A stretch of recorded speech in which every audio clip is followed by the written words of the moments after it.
Okay, first things first. Remember I know, okay, by the way, the last video I uploaded for you was a bit on the long side, I can say. I was over 2 hours. Wow. I mean, Jesus. Um, Michael Bay wouldn't even produce a movie that long. Well, he did actually Transformers and stuff like that. But yeah, it was a bit on the long side, but there was those bits added into it, so it was very powerful. But if you watched it carefully on YouTube, and if you expand, and this is a new feature I'll put into my videos, not all of them, but if you hit on the show more button on YouTube, it gives a timestamp and going to certain clips in the video and so on and so on. So in some instances, I will introduce that, so you might not want to look at the complete video. You might just want to recap on certain parts of it and so on and so forth. But generally speaking, they'll play right through. It's just some of the additional features. And yeah, don't forget to hit the subscribe and like buttons and all that sort of stuff, and yeah, blah blah blah blah. Now, the important thing is, have you guys broken out into your teams yet?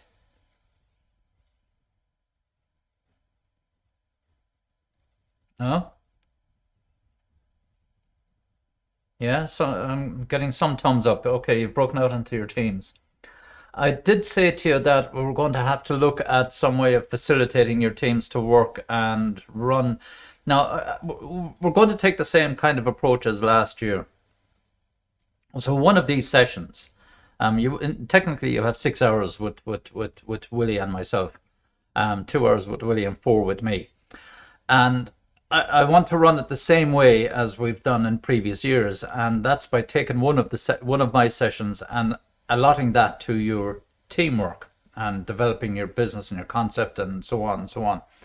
And at least they're 2 solid hours in the week that you guys can hook up on your own groups in whatever way you do it, WhatsApp, your MS Teams, whatever way you want to interact, just to develop your business model and so on. So that brings us on to what I was saying, the poll so I'm going to launch this poll to you. It should be okay now. It should be up and running. So by a hair's breadth, 55%. Yeah. Very good. Thank you very much, folks. So as you can see, 55% of you opt for the Wednesday session, which is yeah, that'll work. That'll work. It's either or, as we said. So that means then I don't see you next Wednesday by the looks of it. Then I don't see you on. I'll see you on Thursday.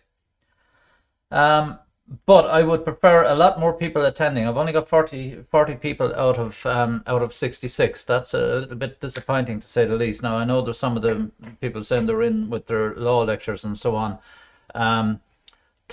Tell the law lecturers you're out of it at 4 o'clock. That you have a more important lecture to go to at 4 o'clock. But in any case, so I'll be around I'll be here next Wednesday anyway. I'm not going anywhere, so I'll be in the room if anyone wants to come in and have a quick chat and so on and so forth on your ideas. But ideally, use the time and use your time wisely. It's the one resource you can't repeat. I can't say that often enough. So that's it. Stop sharing the results. It's and don't anyone start shouting, the results are rigged. They're fake. we do the Donald on it, the Donald Duck. Okay, stop sharing, and I'm not relaunching the poll. So 55% in favor of Wednesday session. Okay, was Wednesday chosen because it's too early in the day? At 12 o'clock? Okay, yeah, you have to have a sense of humor, folks. Right, I'll get you down to our main page and start.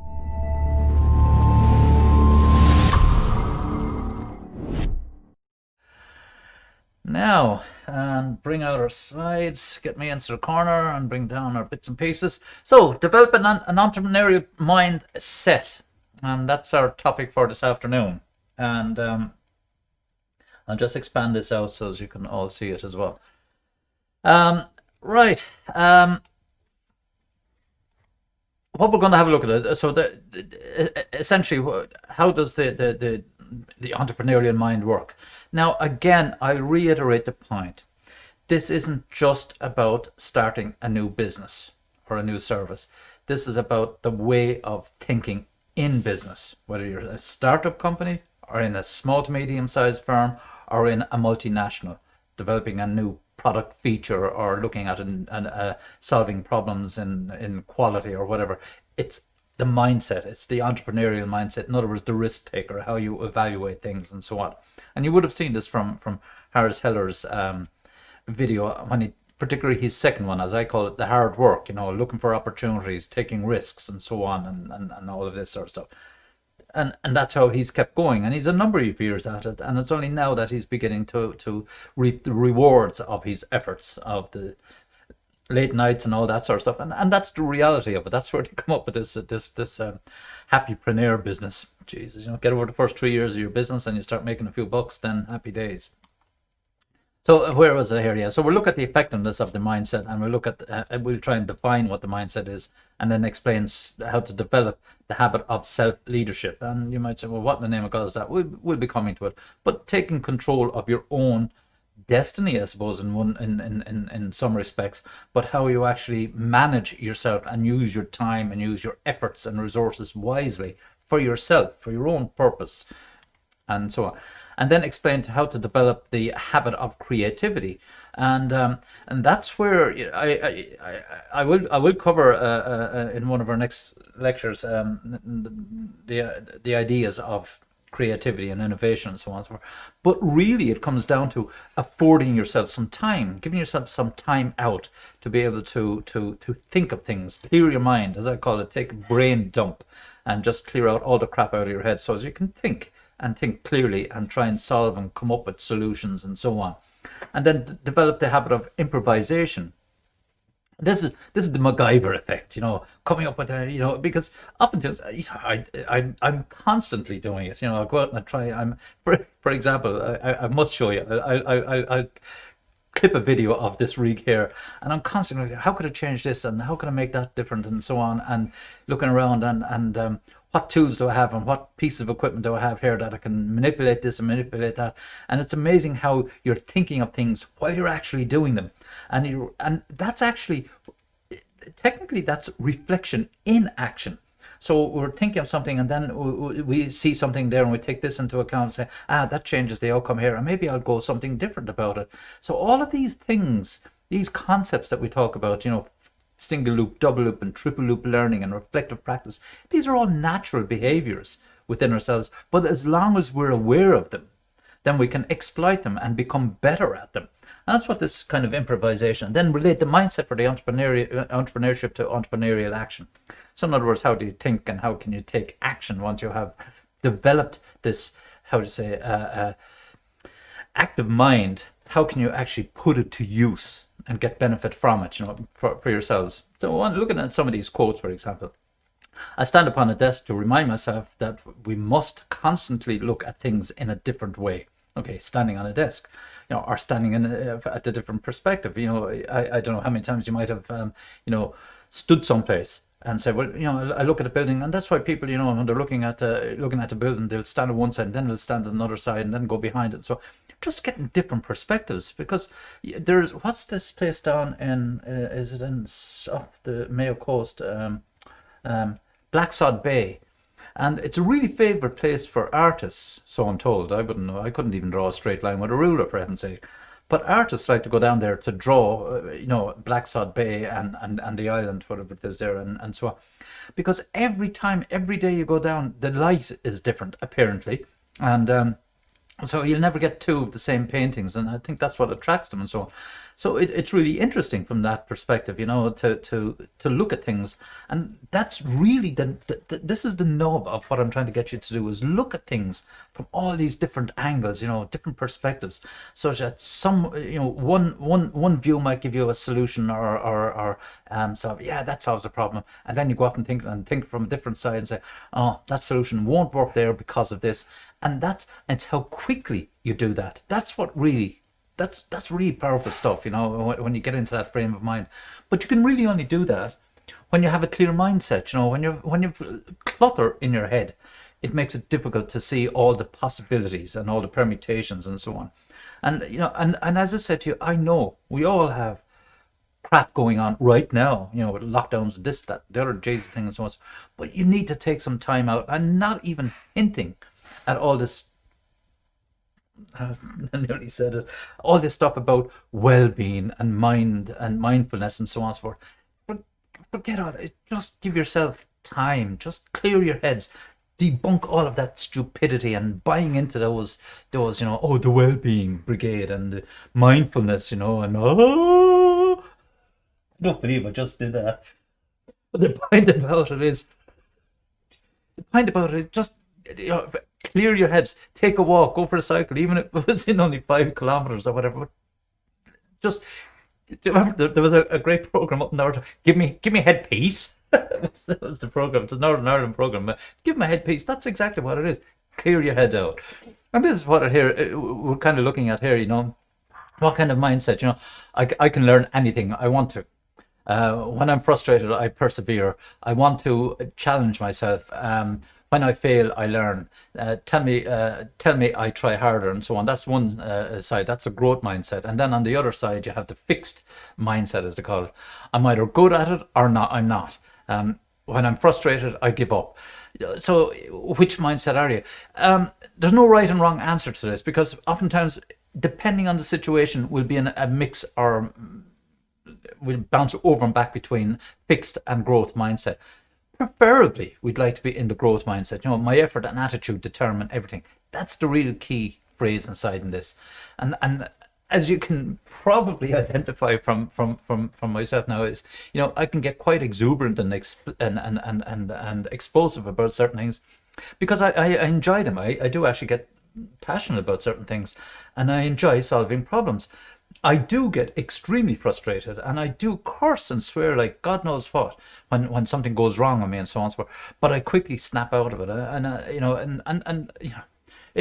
was going to say it takes years of practice, but it doesn't really. It just calm down, what's that?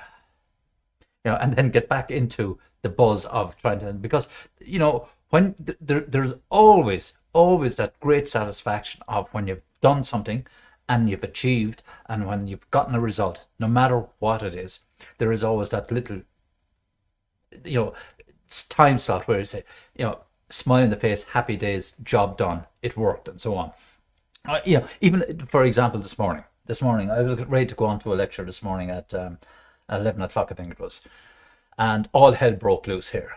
All hell broke loose about half an hour beforehand. I said, I'll go in a little bit earlier, get things set up and so on, and my microphone was not working, and the volume was really low. I said, oh mother jeez, what happened? So I started checking all the parameters and this, and I said, no, did I introduce too much technology to make life awkward for myself? And literally, the news was on at 11 o'clock, and as the news finished, I found the problem, because I was using a different system yesterday, because some other dingbat crowd in the college decided to call a meeting using MS Teams, and we're using Zoom. They want to use MS Teams, and by doing that, MS Teams took control of my audio system and reset the mic to 0. And it was only by myself, I just check the system sound settings, and bang, here it was set down.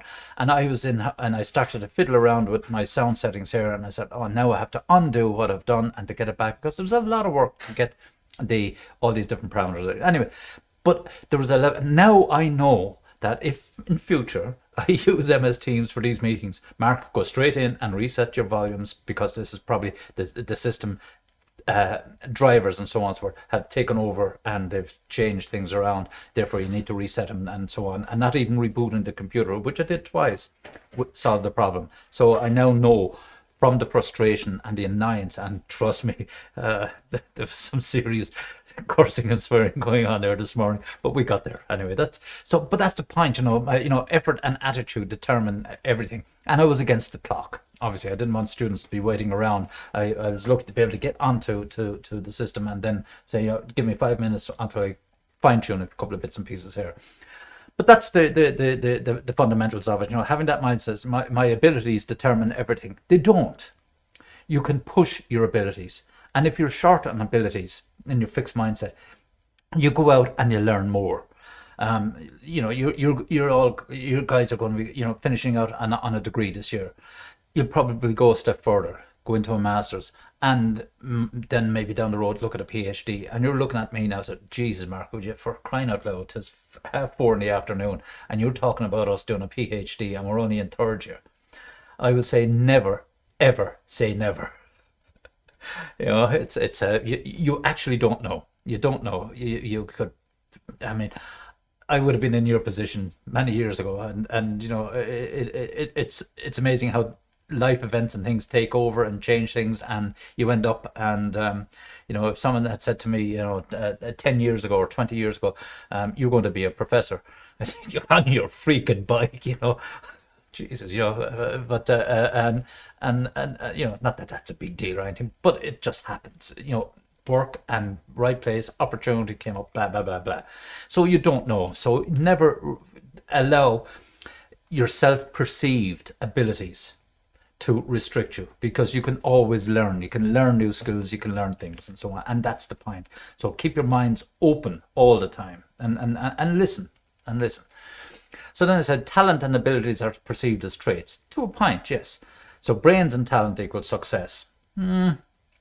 Then we view constructive criticism as a personal attack. That's the fixed mindset. And then success of others is luck.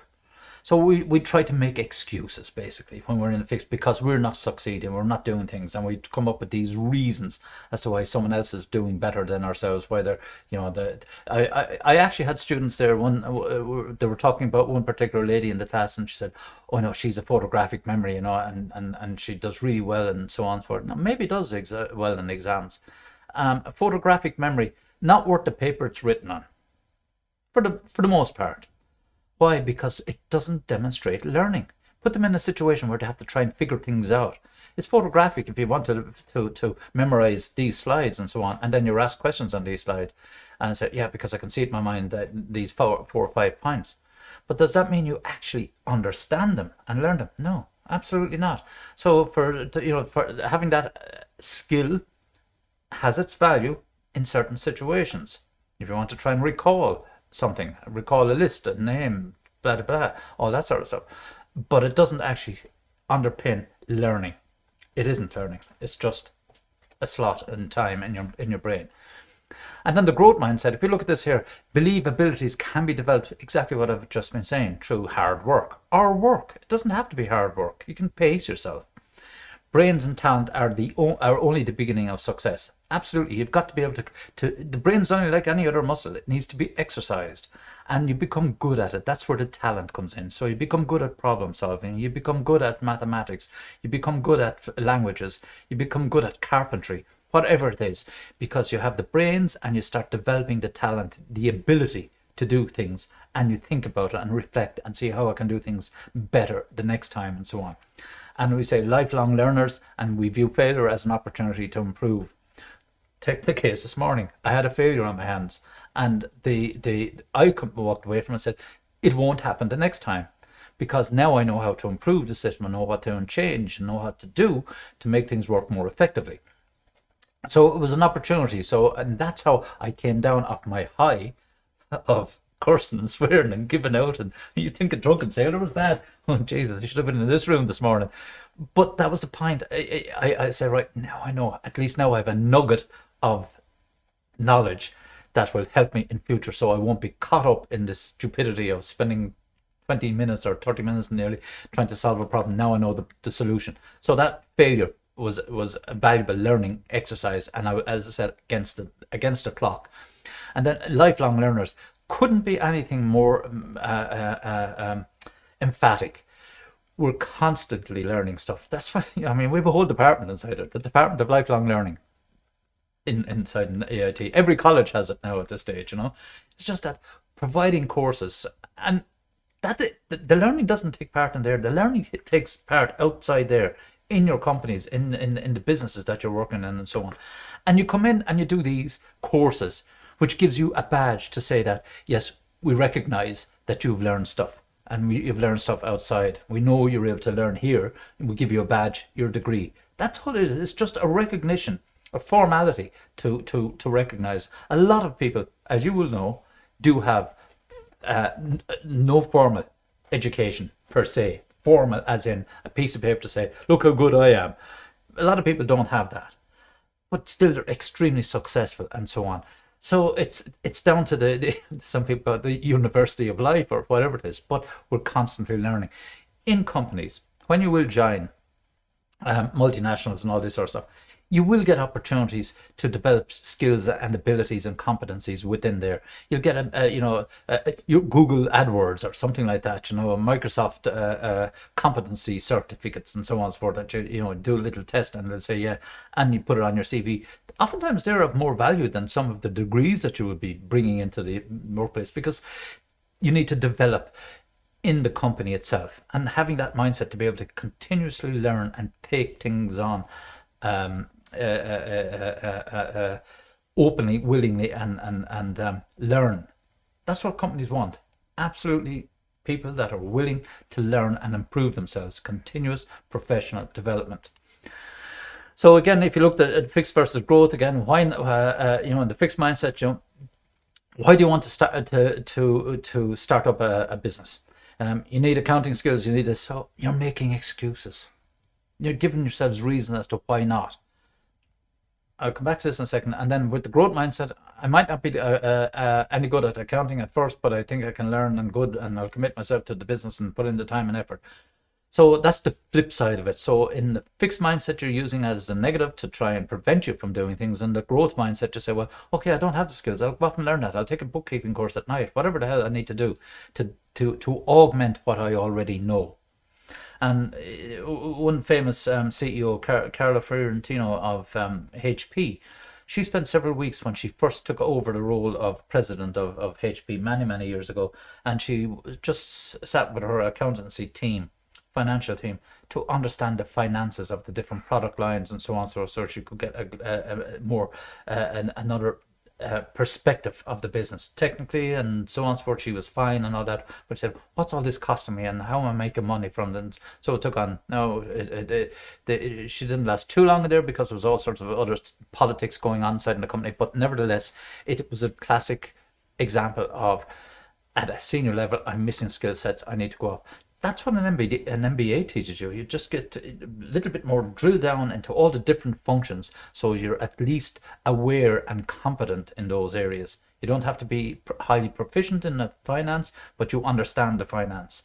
You mightn't be brilliant in HR, but you understand the HR and the process and the functions and so on and so forth. And that's what an MBA teaches you, for example. So again, inside in companies, it's don't look for excuses not to do stuff. Look for excuses to want to do stuff and continue to learn.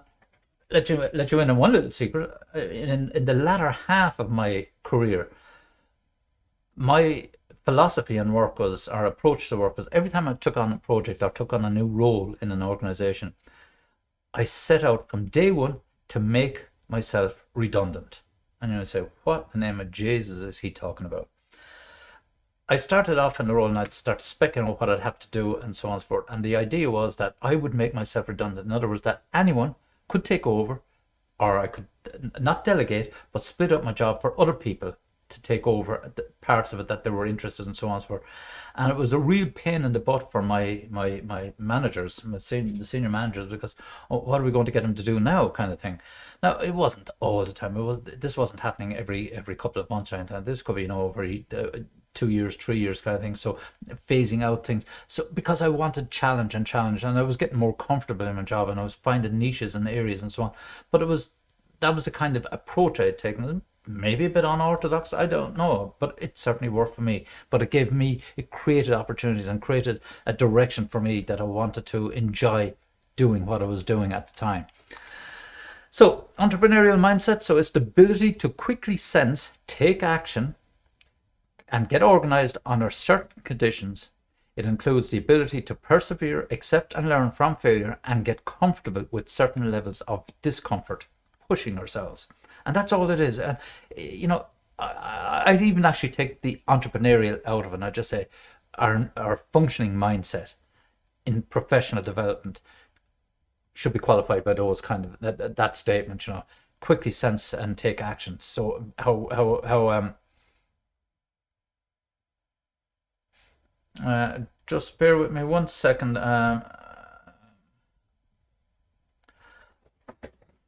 I'm getting questions coming in here about PowerPoint, what this, that, and what notes and so on and so forth. It's on Moodle. It's lecture 2, I think it is, and so on inside Moodle. Don't worry about those. Just follow the lecture. You can come back to them afterwards with the recorded video as such. Okay. Where was I? I was talking about this mindset. So learning from failure. So this is just your own personal modus operandi, how you're actually going to behave and react in different situations. Quickly sense and take action and get organized under certain uncertain conditions. You won't always have the information. You won't have all the data. So how quickly can you gather bits and pieces together and react? So again, critical thinking question for yourselves. Do you agree that budding entrepreneur should wait and accumulate experience working for others before starting an entrepreneurial venture, and why or why not? Now, I won't get into a discussion or open breakout rooms and so on and so forth. It will totally depend on the situation. It will totally depend on the opportunity.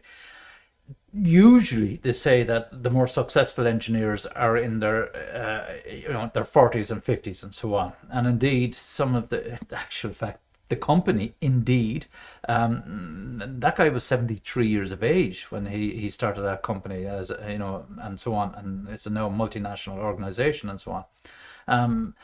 It's and oftentimes it's easier for older folks, old farts like me, for example, to be entrepreneurial. Why? Because most of our commitments and challenges in normal life are behind us. Kids growing up, grandkids are off doing this, that, and the other thing, and you're becoming, generally speaking, more financially secure and all that sort of stuff. So you can afford to take a little bit more risk, and you've learned as well. But oftentimes that can go against you as well, because you become, institutionalized. Although some of us should be thrown into an institution of some description, but generally speaking, we could be. You can become too set in your mindset, whereas younger people are more risk oriented. We're more risk averse as we get older. But as I said, it will depend on the situation. If you're young in your teens and early 20s, you can take risks because it's not going to cost you a lot in terms of time, and you have a lot of time and so on.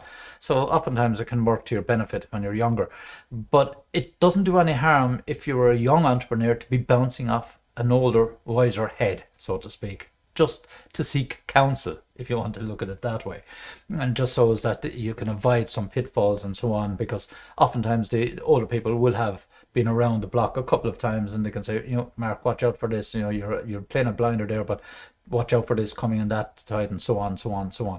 So it doesn't do any harm, and oftentimes young entrepreneurs do. It might be their parents, whatever the case may be. So again, passion, absolutely. Jesus, what can I say more about passion? You need to be intense, positive emotion, motivates to overcome obstacles, stimulates focus on goals, and enhances creativity. So you at least must like doing what you're doing. That's really what we're saying in this slide here. Being passionate about it, and yourselves, if you're into sports in any shape or form, going out, will you go out and during the winter months and so on and so forth? And of course you don't want to be going out in the piss and rain and snow and sleet and this, that, and the other thing, but if you're passionate about it or you're dedicated, you will persevere, and you will, because you'll see the bigger picture, and that you will get satisfaction down the road and so on. So this is what motivates us. because we stick with it. We can easily find, if you use the fixed mindset, you can easily find reasons. I won't go out today, it's too dangerous because it's a bit slippery and so on, and so on. The roads are slippery. Yeah, well, I can run on the grass. Why not? You wouldn't slip in the grass as easily as slipping on tarmac, for example. And then, when entrepreneurs are rewarded for a venture either intrinsically or extrinsically, they are more likely to continue. Now, the simple issue here, this is kind of the HR side of things, and behavior and personalities and that. But sometimes we get personal satisfaction. We don't like people knowing about the joy or satisfaction or reward that we're getting. That's the intrinsic side of it. You're able to sit back in your own little chair on your own, smug smile on your face, and job done, happy with that, create a new product, created 40 new jobs, blah blah blah, and happy. Extrinsically, people like to be recognized for their achievements, and sometimes they reward themselves to show that they've, new car, big house, blah blah blah, more holidays and so on. Generally speaking, entrepreneurs don't go down that route. Most people don't. It's but some people do like it. Best employee of the month, get the badge, picture up on the walls and all that. Other people say, do not put my picture up on that freaking wall. I don't want to be slagged off by my colleagues and so on. So that's the difference between, it suffice to say that it might be enough to say, look, nice job done, Mark, there for the last month. Good, don't put me up on the wall but give me badges or anything like that. As long as you've recognized that I'm happy with myself, and we treat ourselves first. And that's the intrinsic value. But it happens like that. It depends on personality. And then self-leadership. This is a key point on this. Individuals must influence and control their own behavior, actions, and thinking to achieve the self-direction and self-motivation necessary to build their entrepreneurial business adventures, or ventures in this case. So having the knowing yourself, that's why when we come on later on to talk about leadership, the different traits, skills, or the traits, characteristics of leadership, this becomes an important part. You can have all of these qualities, and unless you have the drive, the passion to want to lead, then there's no point in leading.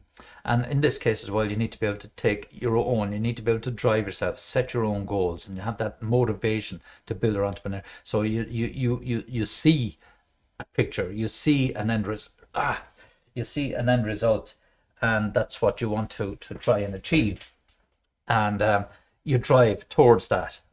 And that's what self-leadership is: setting your own path, setting your own development, looking out for and being consciously and continuously aware of what's happening out around you, such that you can duck, dive, maneuver, get over, go around, so on. So 3 stages. So behavior-focused strategy, neutral reward strategies, and constructive thoughts pattern strategies. And let's have a look at these. So the elements of these leadership. So your self-observation and self-leadership. You need to be able to set goals for yourself. You need to be able to reward yourself. So if you do a little bit of extra training, if you do a little bit of extra study, take your time out. If you do get the job that you want, go out and have a meal, go out and have a few beers, knock yourself out. Set targets for yourself to reward effort. Because and also, if you don't, self-punishment. I don't mean the flagellation and beating the crap out of yourself with a whip or anything like that. You can go to Amsterdam if you want to do that for yourself for the weekend. I don't know, it's personal taste. But fundamentally, if you self-punishment, you might say, well, okay, I'm not going out training this weekend, but I'm going to make up for it, and that might be the punishment for slacking off this weekend. You could look at it that way. Self-cueing, so in other words, how do we recognize that I need to take action now? What are the cues? When do I know the situations that are going to annoy me, enlighten me, frustrate me? What are the cues that will motivate me, and so on, and all of this.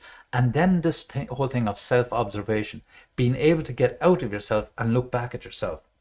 And again, it'll be continuous with this leadership lecture that we will do later on, the 3 M's, and one of them is mirror: mission, mentor, and mirror. And the mirror is literally well, I won't say literally, being able to look at yourself in the mirror and say, yeah, I'm happy with the job I've done today. I'm happy with the decisions I made today. I'm happy with the choices that I made in business. I fired this guy. I'm happy with that decision. Not happy about firing him, but I'm happy with the decision that I had to fire the guy today, because it was in his best interest and in the company's best interest. In other words, that you're able to go to bed at night and sleep properly. That you're able to say that what I've done today, that I can't beat myself up about. I'm content, or I'm relaxed and happy enough with the decisions. That's the mirror. In other words, your moral compass, for all intents and purposes, how you're actually able to define how you behave and operate. And now we all have different levels of moral compass and so on. Some will push the boundaries further than others. That may be the case, but fundamentally that we do know that we have the decisions, we are comfortable at least with the decisions. That's that mirror thing. And would you like to have it done to yourself? The way you treated somebody else, would you like to be treated the way you've treated that person? Or put yourself on the receiving end of what you were trying to say, do, or communicate to somebody else. Are you happy with the way you've done it, and so on? So that's this whole world of empathy and understanding and so on. So understanding yourself is extremely important. That's why we have this self-observation. So we have the observation which we just talked about. And these are the behavior-focused strategies, goal-setting, rewards. These are all within your own control, within your own remit. And then we have tangible versus intangible rewards. Talked about those. You get a badge or you don't get a badge. You get a pay rise, you don't get a pay rise. You do a job, you see the bigger picture. You're happy the way the result of what you've just done, the bigger picture as such. So natural reward strategy, so makes aspects of a task more enjoyable by building in features to focus on the most positive aspects of the job. So for example, walking, music, coffee, or stretching breaks and so on. I could do it a stretching break, but I'm not stopping now. We'll keep going. So these are as I said, the natural strategies, taking time out, building and giving yourself a breathing space, giving yourself head space. Some people like to listen to music, fair enough. Others will take a coffee, take a break, chat, talk to other people, and so on. So constructive thought pattern strategies. What the hell are these? These help us to form positive and productive ways of thinking that can benefit our performance. So identifying destructive beliefs, self-talk, and mental imagery. Now it's interesting in terms of how we this is very interlinked with reflective practice. So we look back on how we did things before and how we managed situations before, and we kind of construct and we talk to ourselves and think to ourselves, how would we do it in the future? And you might even rehearse some of these possibilities in your own mind. And that doesn't mean that you're walking around the street, talking to yourself and so on. I mean, you'd get locked up for that kind of behavior. But generally speaking, where you're actually literally having your own self-conversation within your own head. Sounds crazy. I know. Well, anyway, I'm sure you're getting the gist of what I'm saying. Self-destructive beliefs, so being critical of yourself. In other words, don't do that, Mark, or do this. Are you sure about that? Think of it from this perspective, that perspective, and then have the conversation over and back with yourself and create and then of course creating this mental imagery of where you see yourself or where you see the situation going in a positive manner.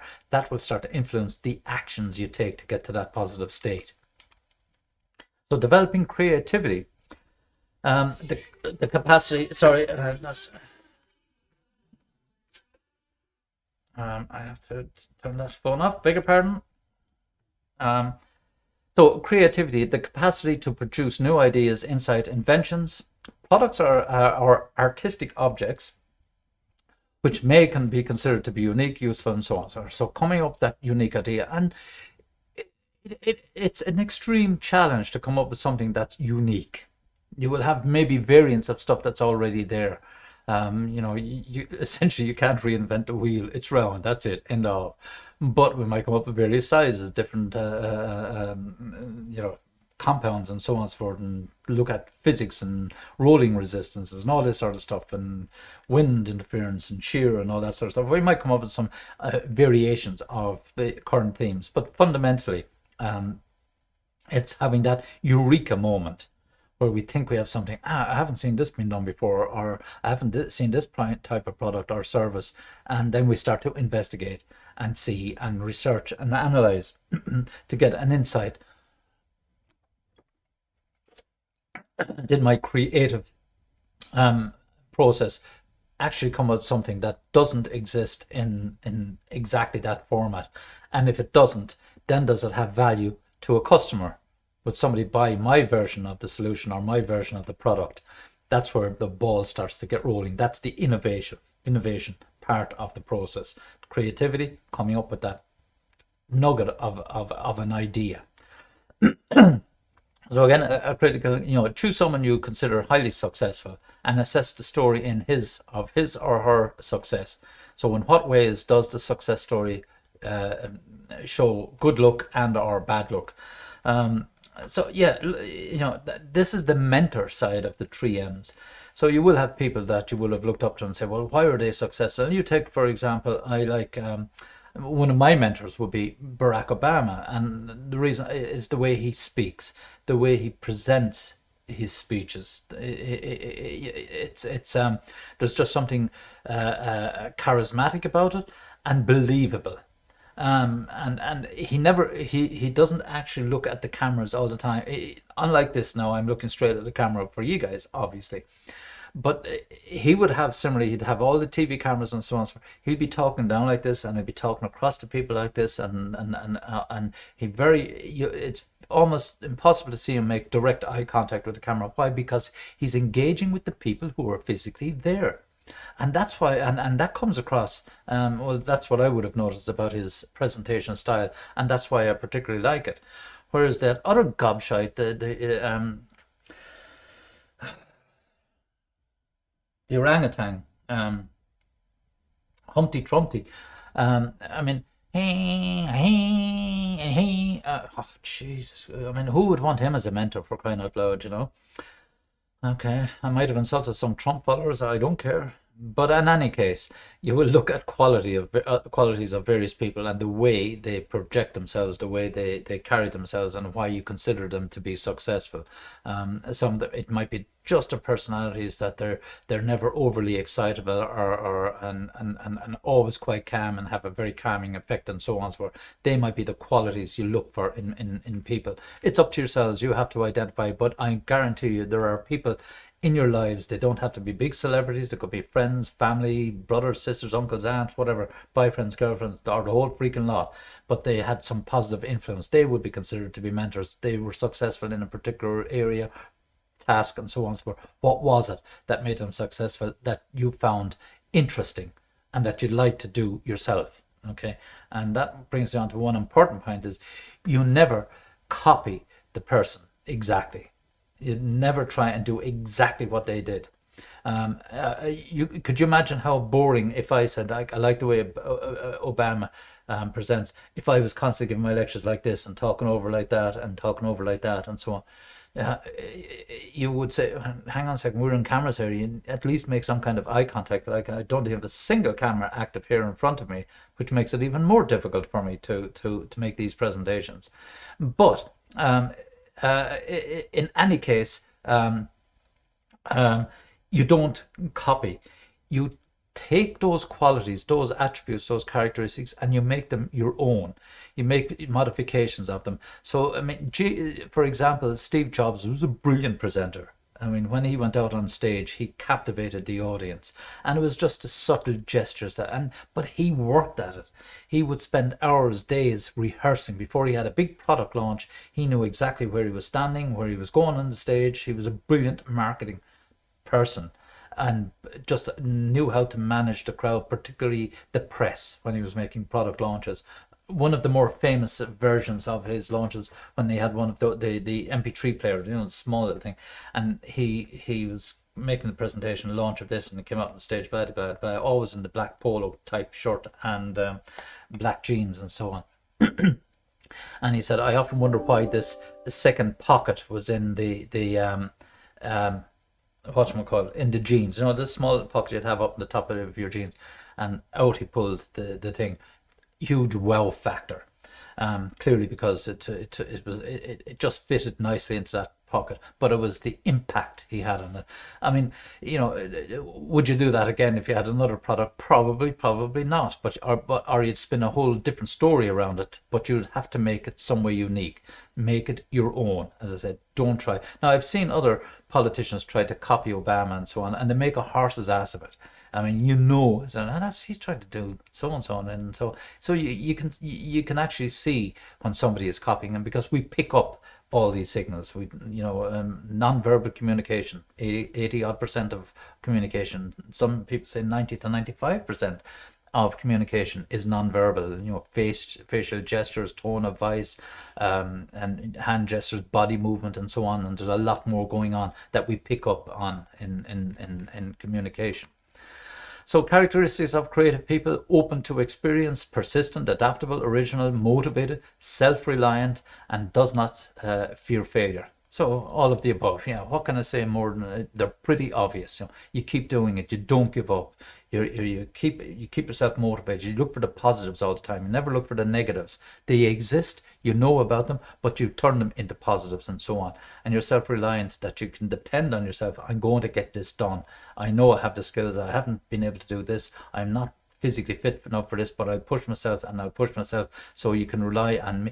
The reliance becomes more strengthened because you've done it previously. You've had previous challenges.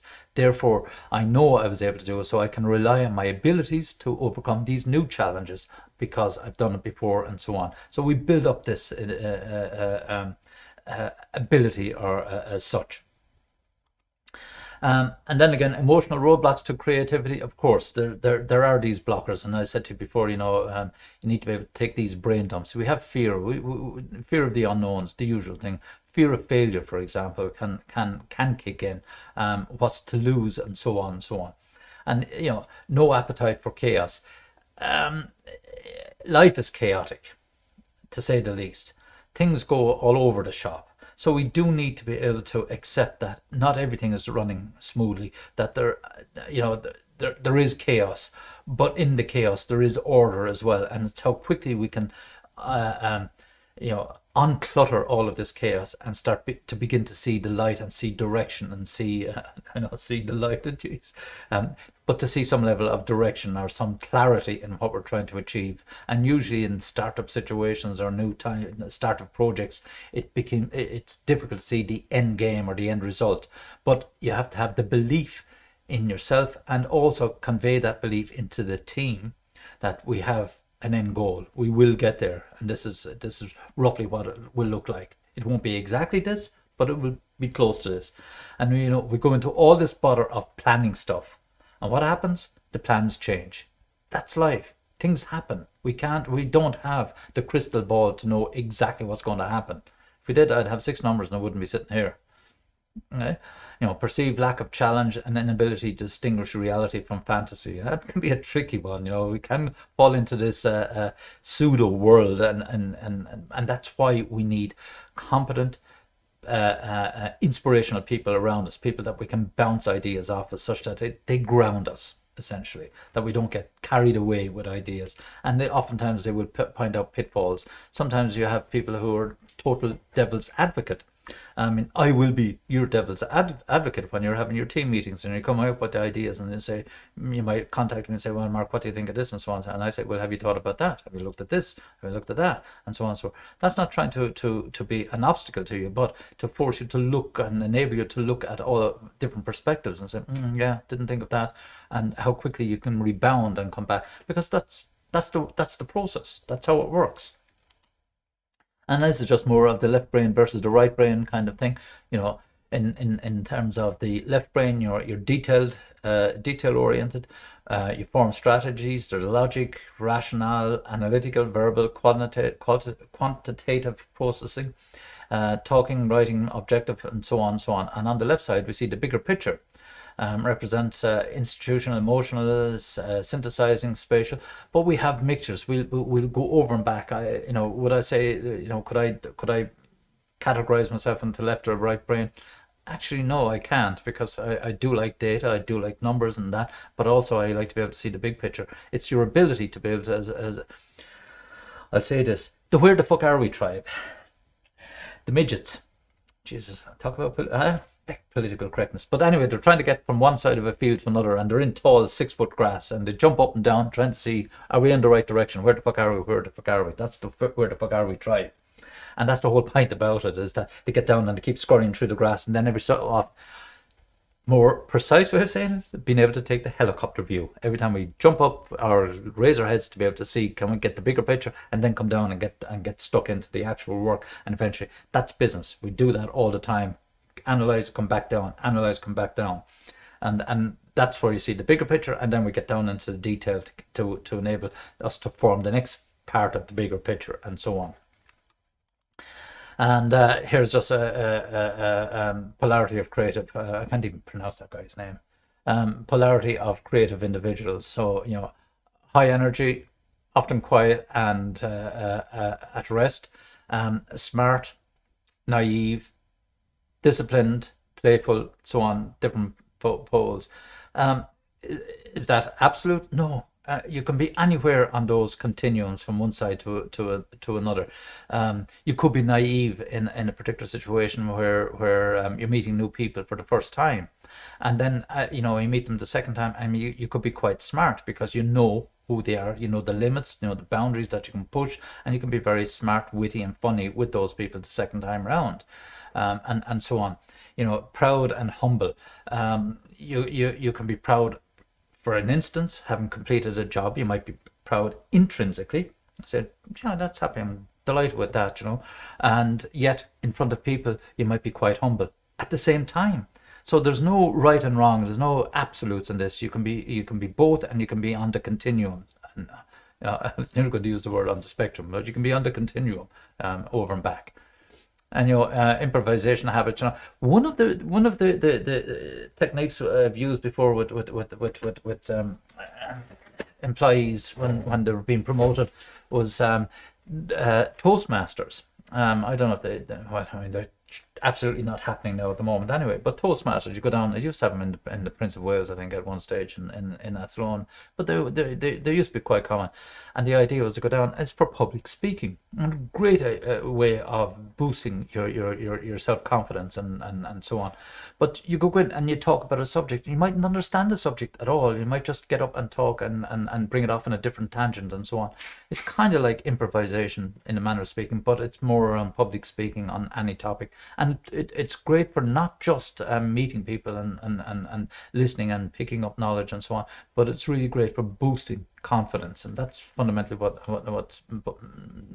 the club does, or the Toastmasters groups do. So as again, it's not just for actors or musicians. No such thing as being wrong, clearly not, in improvisation. So no suggestions or questions are rejected. And ideas are taken on board, expanded, and passed on for further input, and so on. So, the whole idea is building on what we already know and throwing up more. This is this whole idea of sharing knowledge, and this, I will come back to it, what's known as the SECI: socialization, externalization, combination, and internalization. It's a model developed by two guys called Nonaka and Takeuchi. And it's a very powerful model of how we actually share stuff within teams. It could be 2 individuals, it could be 15, 20 individuals, and in a team, 4 individuals, whatever the case may be. It's how stuff gets shared around, and we start to build on layers and layers of knowledge, because everyone is interjecting and throwing in their tuppence worth for all intents and purposes, but at the same time they're learning from other people, so they're adding more, and you're creating data and metadata and so on. It's a way of solving problems, so to speak. And so everything is important. It's a group activity. Trust that the group will solve the problem, and then listen closely and accept what you are given. And then you must be spontaneous and imaginative. This is in the improvisation. So this is where it's brainstorming for all intents and purposes. Another way of looking at it, in coming up with solutions or coming up with new products and new ideas, is how quickly we brainstorm. How quickly, have you thought of that? What about this? And you might throw it out. You mightn't have given it a lot of thought, but somebody else will be sitting back. Okay. Oh yeah, and if you do this to it and you do that to it, and by that person saying something because you threw it out the first and say, yeah, okay, I now think I see what he's saying, and that might work if I do this and this. That's how it works. You just keep bouncing stuff out and around, and we're adding to our own knowledge and other people's knowledge.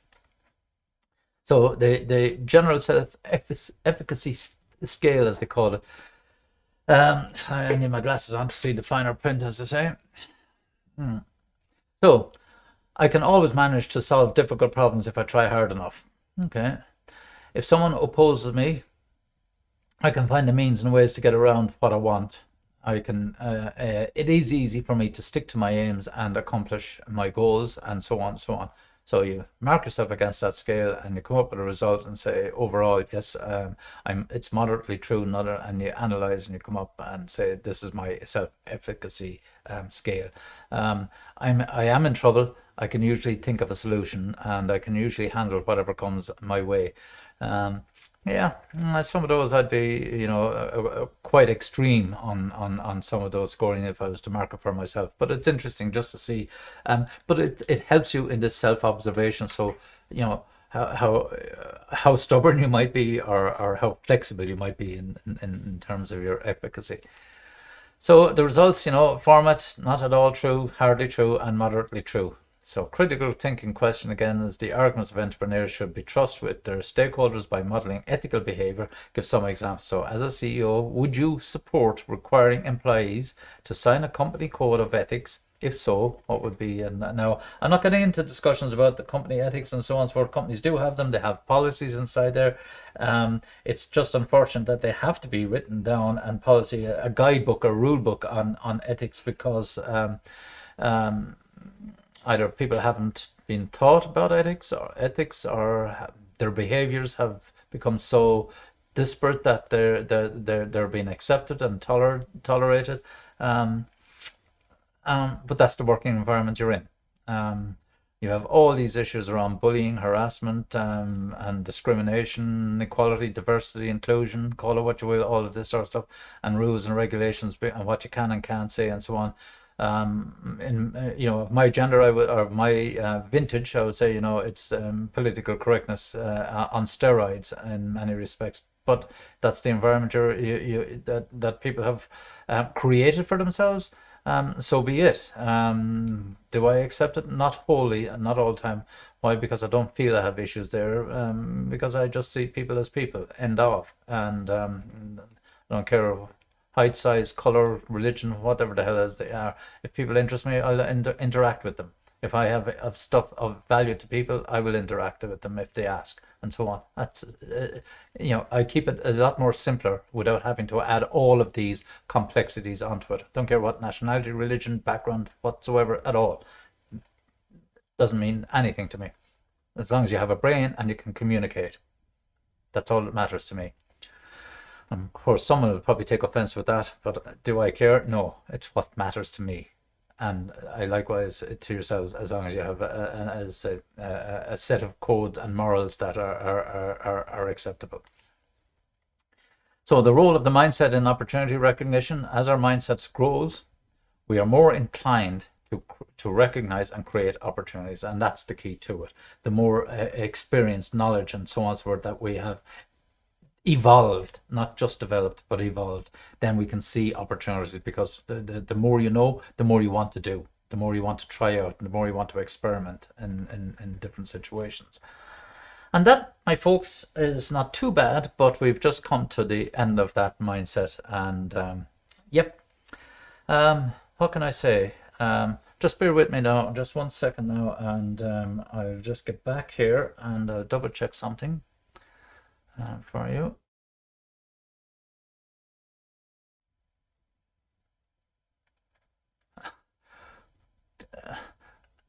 My camera, oh, it's that hour of the evening, that's why I'm looking a lot more tanned than I actually physically am.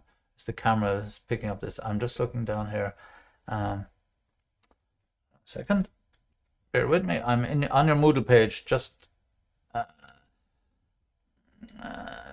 it's actually back up at lecture 1. That's where this slide deck is taken from: developing an entrepreneurial mindset. Okay, that's why, as I said, we've followed the lecture structures as I'm putting them up on video. That sequence, don't be overly concerned about what's inside Moodle. As I said, some of the stuff I will use, some of the stuff I won't use. I'm just going to cherry pick key items that I want you to pick up on to enable you to get through this module at the end of and at the end of April and so on, and learn some stuff from it. So, do you have any questions, comments, insults, or jokes?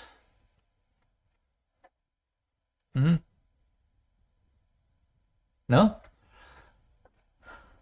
Yeah, this is getting a bit too orange looking. 1 second. On that note, folks, I'm going to leave you. I'll have the room open on Wednesday if you want to drop in and have a chat or not. Let me know. Actually, it might be more practical if there's anything specific that you want to talk to. So you have Willie on Tuesday. Wednesday is your business modeling team meeting.